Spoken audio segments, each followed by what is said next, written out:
Amazon standpoint, when you're looking at your ad console, depending on the keyword, you kind of have different goals. The really nice thing about Amazon is people are there to buy stuff. It's not really their research platform. It's their buying platform. Something I've been noticing in like every audit presentation I've done in the last month is I'm always talking about placement modifiers. Where do placement modifiers have the biggest impact? Basically, every campaign should probably have some sort of placement modifier on it because... Talk to me about what you guys are seeing with clients and tariffs. Brand building efforts in general, even if it means spending more on Meta, TV ads, or whatever other places, influencer marketing, actually has a pretty significant effect on your Amazon performance because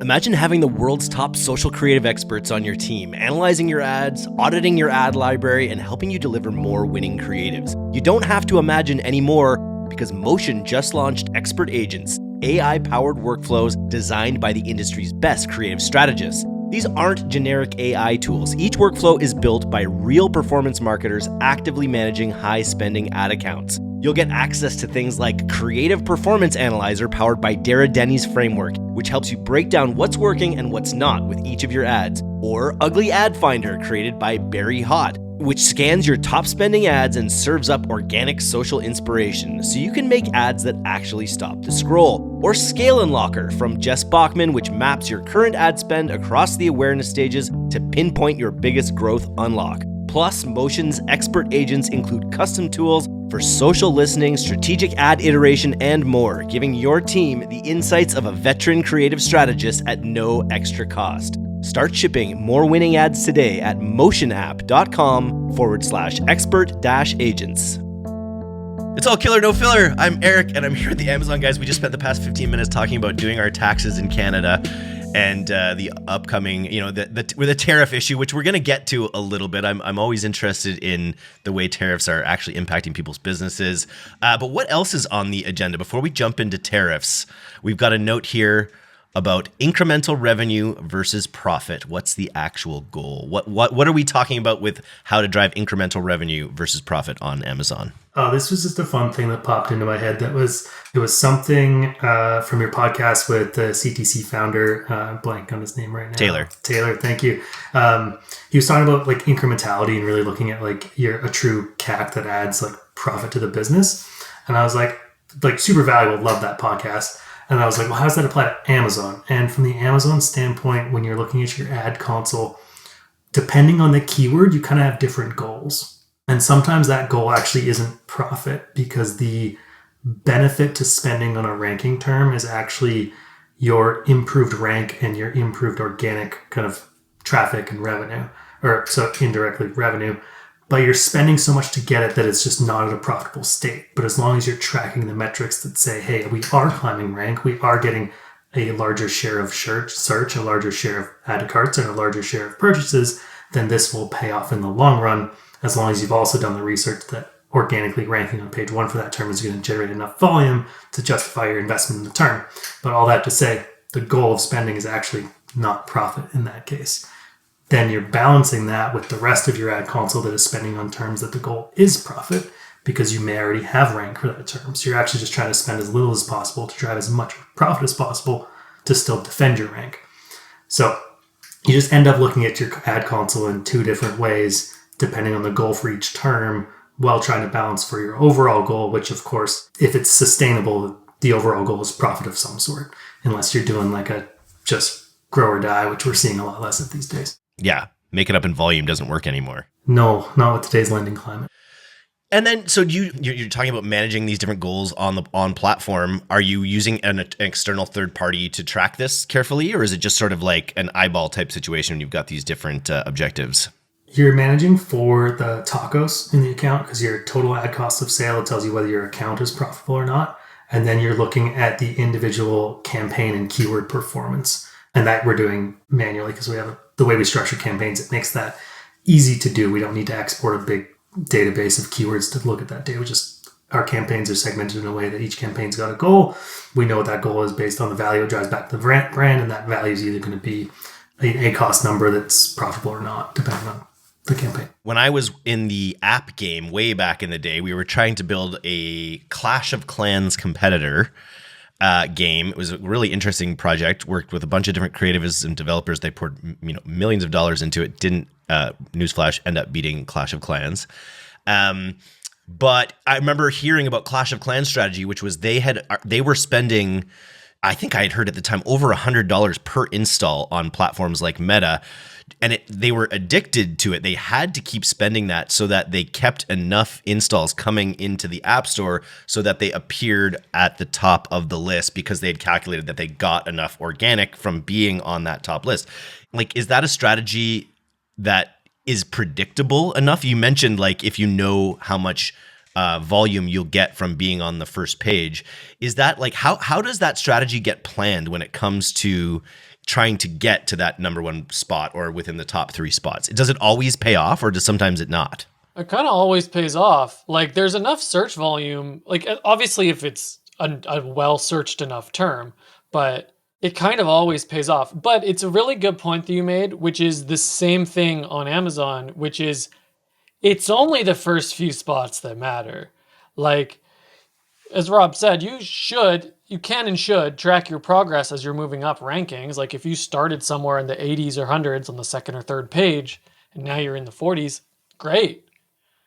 Your organic's probably not going to have moved much, unfortunately, because no one's still finding you in 40 compared to 80. You really have to be like top 4, really top 3, top 2 to grab that share of organic sales and really take advantage, like really get those organic sales. That very much holds true. And it is relatively predictable. Like, as long as you look at what search volume looks like, the really nice thing about Amazon is people are there to buy stuff. Like, most people aren't on there like searching just to browse around and look around. It's not really their research platform. It's their buying platform. Like, they might look at reviews and compare, but by the time they're searching it on Amazon, a lot of the time they're already ready to buy. It's not their research time. They're there to purchase. And it's, again, we've talked about this a lot, but it's when you're spending money on ads, it's more of an investment maybe than on other platforms because you're moving up the rankings, and if you're competing for those top slots, you're going to get a lot more organic. I assume we've done that with a lot of brands. We've taken them from like not ranking and worked. Like, what does that look like? What is that like? How long term of a strategy? You don't have to give a brand, but do you have any anecdotes about a brand that had a goal to be in those top 3 and they were nowhere near that, and we helped get them up there? It's a range, like, because it all depends on, you can affect that through sales velocity, and sales velocity can come from both on-platform traffic and external traffic. So we had one brand like top spot organically for their top keyword within 3 weeks, but that's because like they had a ton of branded volume when they came in. They're doing really well on DTC, and they supported us very nicely with a targeted email blast that was like several emails to different segments of their list. So all of that combined with a really smart ad strategy and some very nice looking listings that we built, if I don't say so myself, we were there like within month 1. And then it was just like a defensive play to hang on to it. Whereas you're going to see a multi-month up to a year journey if like you're cold starting into like a massive category. That said, the term you're trying to rank on page 1 for it changes over time, because it's not going to be your top keyword on day 1. It's going to be something that's longer tail, lower volume, less competitive. You can actually get there first couple months, hang on to that. That shifts from ranking to a profitability goal. Now you have profit coming from that term. You use that profit to invest in the next term. So how's that for an answer? That's not really an answer. No, I think it's interesting for sure. That's the first time I've heard, and this is the first example where you had a brand send a bunch of emails to their list. Would they have normally like run to their own D2C store, but in this case they ran to Amazon to affect this impact? Yeah, so I'm pretty sure if I'm remembering correctly, that brand did a segment of their list, and they had existed for a fairly long time on DTC. So they had a really long tail of their list that hadn't engaged with the brand in the last, like, call it 6 months or 12 months. Cliff, do you remember exactly? It was something like that. Yeah, I think it was 6 months. Yeah. Yeah. So they took a segment of their list that, like, hey, these guys haven't bought on our site in 6 months. Let's see if they'll buy on Amazon, because we've never given them the option, and they converted quite well. So it was kind of like the the last little push thing did to engage with the brand again was just like the ease of purchasing through Amazon. I like that. That's pretty smart. I feel like more brands could do that with it. We're talking with Jordan all the time on the email side. That'd be a really good way to like in the lowest friction way, like reactivate a portion of your list. And you already have their emails, which is the big complaint about people buying on Amazon is you don't get to capture that customer. So if you already have them, it's less detrimental. Yeah, and sure, they might buy all of their future orders from Amazon now instead. But to your point, you have their email. So if you come up with a new product launch and you don't launch it on Amazon, like new color, new flavor, new like design, whatever, depending on the niche you're in, you might get them back to site then if they've become now like a repeat customer on Amazon. The next note here, I think is something we've talked about recently, is just the placement modifiers you're seeing in audits when you're looking at brands, that not enough brands are using these placement modifiers. Yeah. If we did go through this recently, we don't need to spend too much time on it, but it's just like something I've been noticing in like every audit presentation I've done in the last like month is I'm always talking about placement modifiers, and like sometimes they're just not used at all. Sometimes they're used, but they're not optimized. Like they're just set to like whole amounts, like 50 or 70% versus like actually calculating what's the exact percentage modifier you want based on your bid to achieve your target ACOS. So just haven't run into like one instance of them being like fully optimized in an audit. So I figured it'd be fun to mention and bring up again because it's that extra little bit of tweaking that can lead to some really good results. And that you want to put those on like your most high converting keywords. Is that right? Like where do placement modifiers have the biggest impact? I'd say basically every campaign should probably have some sort of placement modifier on it, because you are just going to get different performance for your ads that land on product pages versus your ads that land in rest of search versus your ads that land on top of search. So you likely want different bids for them. If you don't set up your placement modifiers, you're not bidding differently for those different placements. You're in a different auction, but you have the same bid, which doesn't make any sense from like an actual logical standpoint. You're bidding for a higher quality spot, but you're bidding the same amount. That doesn't make any sense. Bid more. Like it's a better spot. Bid more if it's more valuable.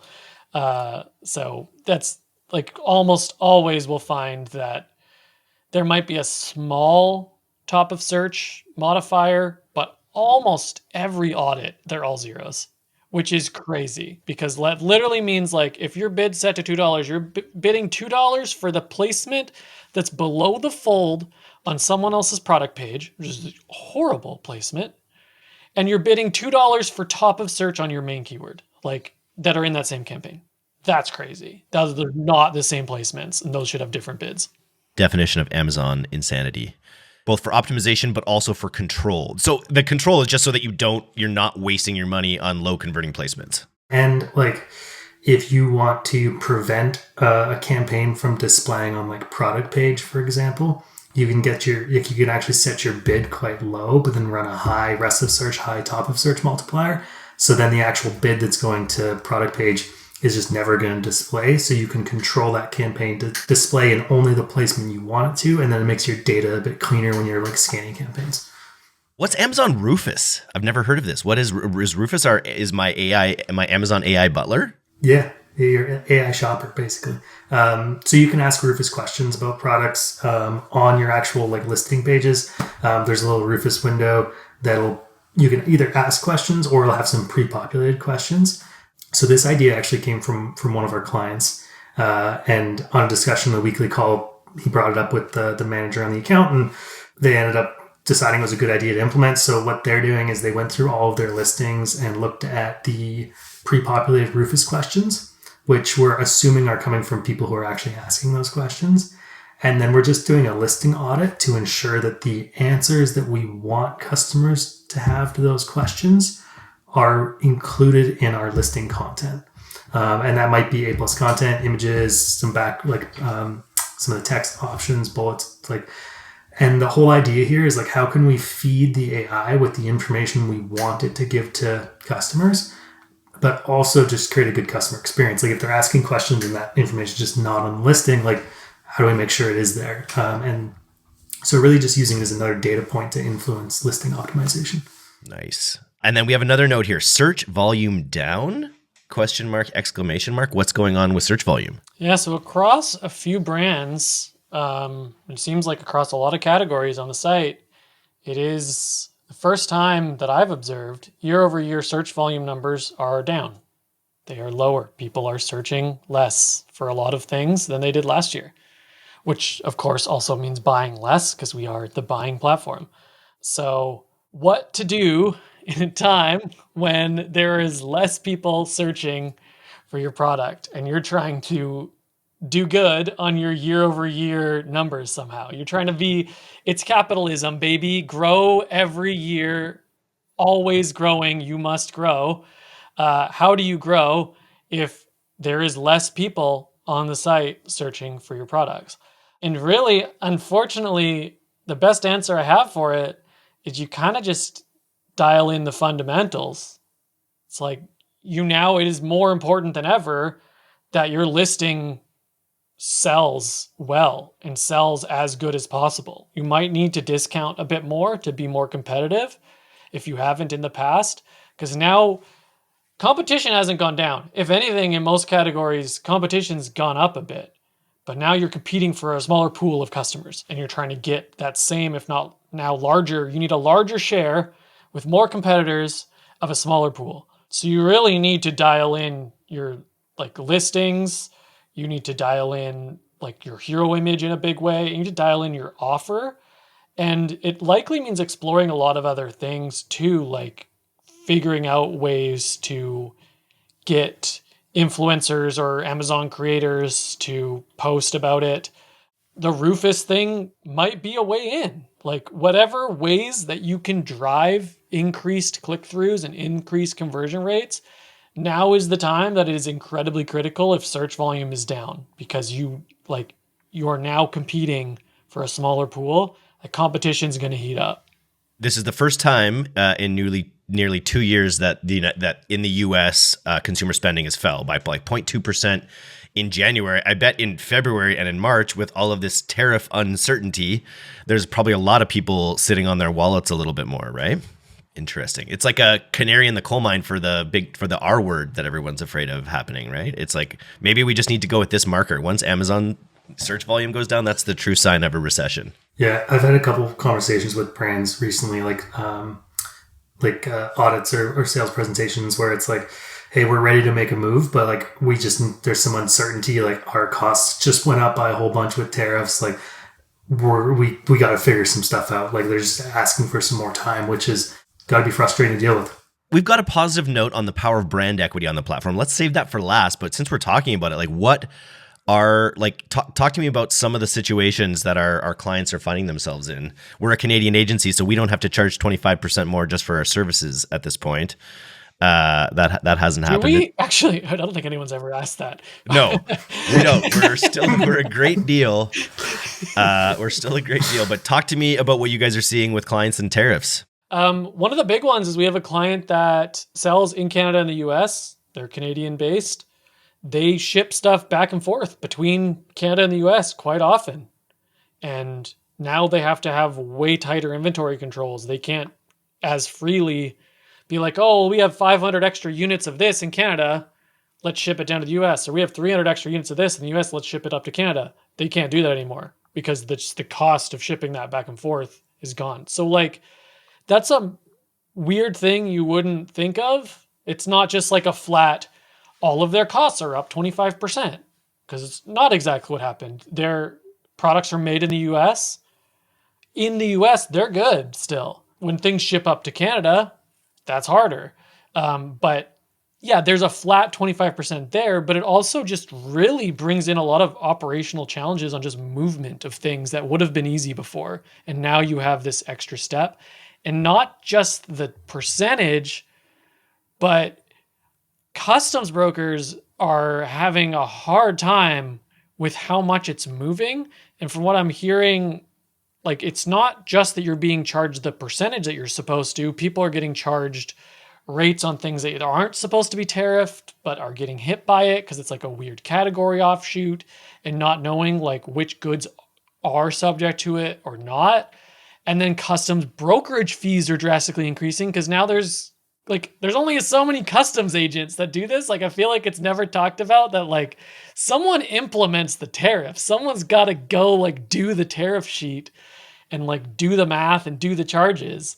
And yeah, a lot of it's I'm sure automated, but there's customs brokerage fees every time like customs things are assessed. And those are skyrocketing. They're not a huge chunk of your cost if you're sending giant amounts of products. It's a relatively small cost. But if you're sending smaller shipments across borders, those customs brokerage fees can add up really quickly, and they're really high. All my friends are straight up like not buying American goods. They're really taking this elbows up thing to heart.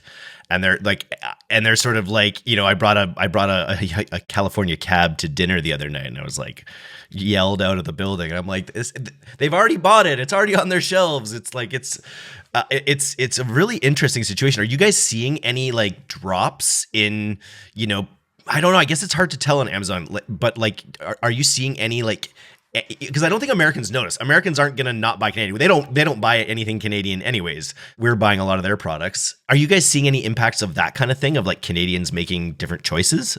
I don't think in the data yet. Like in my own friend group, and like funny story about the Caps app reminds me, some buddies came over for dinner the other night, and one of them brought a bottle of bourbon. He's like, yeah, I was at the store. He's like, I kind of was like, do you have any bourbon? And it was almost like asking for like weed contraband. Before it was legal. Yeah. And they're like, yeah, we can get it from the back, just a sec. And like came out with this one bottle.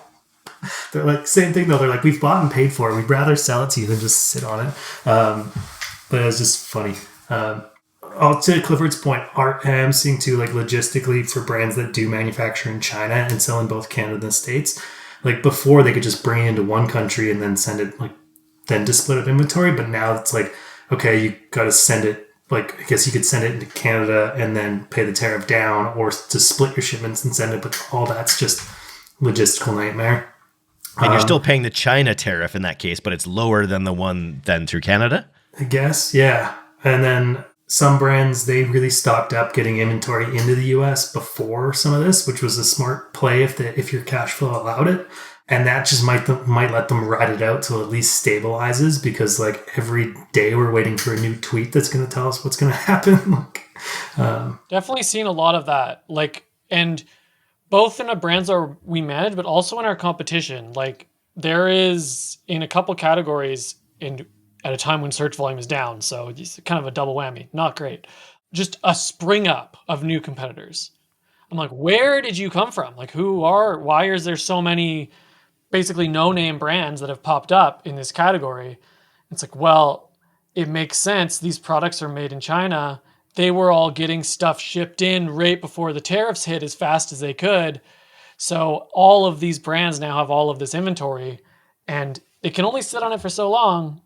So it actually is like annoyingly bringing prices down, like at a time when like the brands that we're managing like kind of need to raise prices to recover the tariffs, but brands that shipped in stuff before the tariffs and really prepped for it and sent in a ton don't want to pay too high of storage fees for too long, so they're actually discounting a little bit more than they would. So there is this very odd dynamic there. And also a big part that people don't think about is even American-made goods have a lot of Chinese components. Like that same brand I was talking about, they make their product in the US, but it's filled in the US. It's made and filled in the US. Their packaging is from China. So they're paying a tariff, even on their American-made goods, they're paying a tariff on their packaging cost. So their packaging costs went up 25%. And that's not there's not a lot of packaging made in America. Like, yeah, if you have paper maybe, but plastic packaging, like jars, containers, pouches, a lot of these things aren't really made in America in a very big way. A lot of these are made in China for a lot of brands. So even if things are made in America, supplements are a great example of this, like protein powders and things like that, capsules and pills, things like that, beauty products. All of that packaging is made in China. So even though these brands shouldn't be affected because they're made in the US, their packaging costs are a decent chunk of their cost of goods. So that went up 25% or 20%, I guess. And again, customs brokerage costs have gone up too. And those have caused just cost to even be more than that regular tariff rate. And if the customs broker screws up or doesn't know the different tariff part, then people are getting hit with double the tariffs they should have. And it's causing like a pretty significant increase in costs that are beyond just what the percentages would say and beyond what you would think it would affect. Like I would even gamble, I don't know enough about their supply chain, but even those big alcohol brands in the US, I would bet they have some component that's not made in the US that is now tariffed. The same ones that Canadians are boycotting are probably not entirely made in the US. So their costs probably went up from some components that they're getting from China. As if this game wasn't hard enough. We've been through so many wrinkles throughout the years. And I guess the feeling is the brands that can weather the storm will be stronger on the other side. I guess so now is the time to batten down the hatches and tighten up your listing, as you say. Call Pilot House, no tariff on Pilot House services, and help us get you that first page. What's our note here that we want to finish on about brand equity on Amazon and the power of that? We talked a lot about the search volume there, and that's all demand capture. We talk a lot about this with our clients all the time. What we do on Amazon for 95 to 99% of the time, roughly, we're demand capture. People have to be on the site and they have to be searching. If they're not, we don't really do a lot about that. Realistically, there's a little bit of Prime Video stuff. There's a little bit of demand generation, but we're really demand capture, the same way that kind of Google is if you don't include YouTube. But there is an entire side of Amazon that's the rankings on a keyword are so drastically affected by brand power. The example we always go to is shoes. There are a million different shoe competitors to Nike on Amazon that are no-name, direct shipped from China brands that are selling shoes that look exactly like Nike's. But when Nike throws up their listing, even if their listing looks like garbage, even if it's way more expensive, even if their ads suck, Nike's still ranked in the top spots because they have such a massive amount of brand equity that they've built over years and years and years, that their click-through rate's high, their conversion rate's high, and they don't have to do any of those other things. Now, could they, and it would improve them further, sure. But like that brand building that they've done outside of Amazon for so long has such a power on platform. And I don't think anyone really has a great way to measure it, but brand building efforts in general, even if it means spending more on Meta or TV ads or whatever other places, influencer marketing, TikTok ads, wherever you're building your brand, actually has a pretty significant effect on your Amazon performance.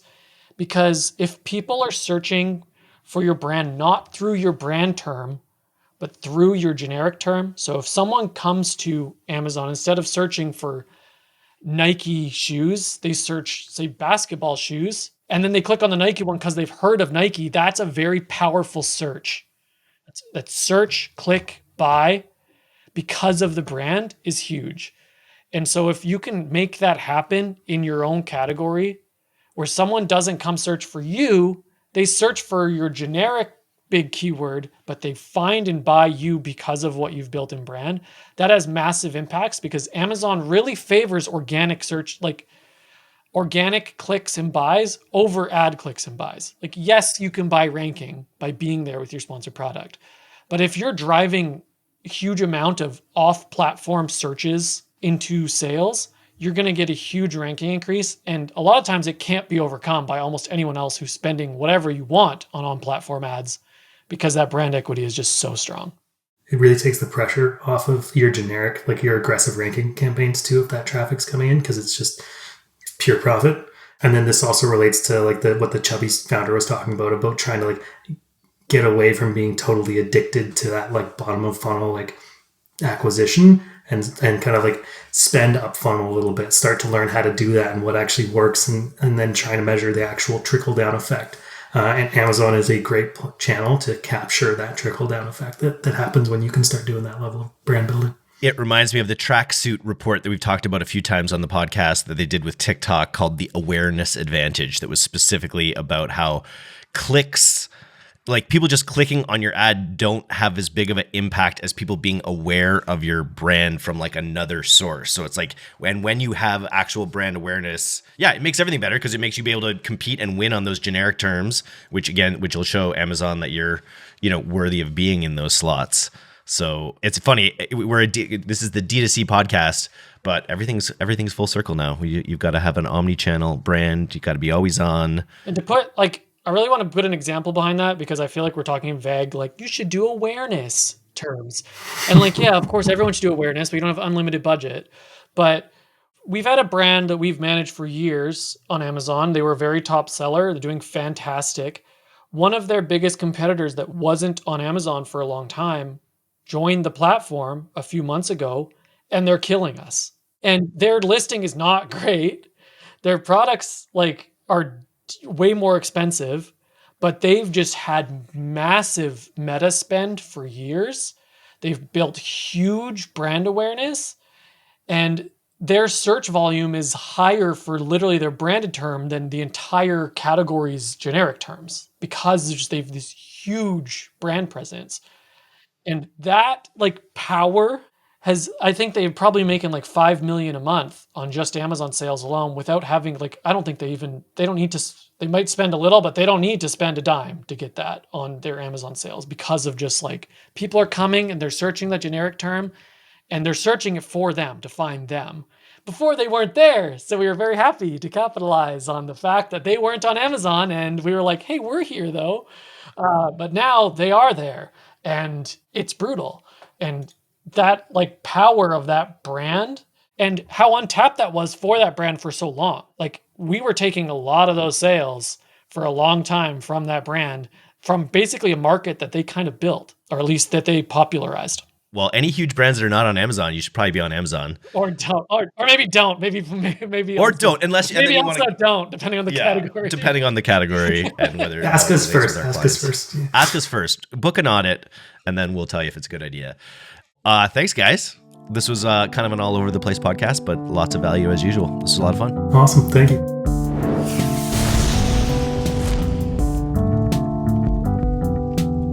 Thanks for listening to today's episode.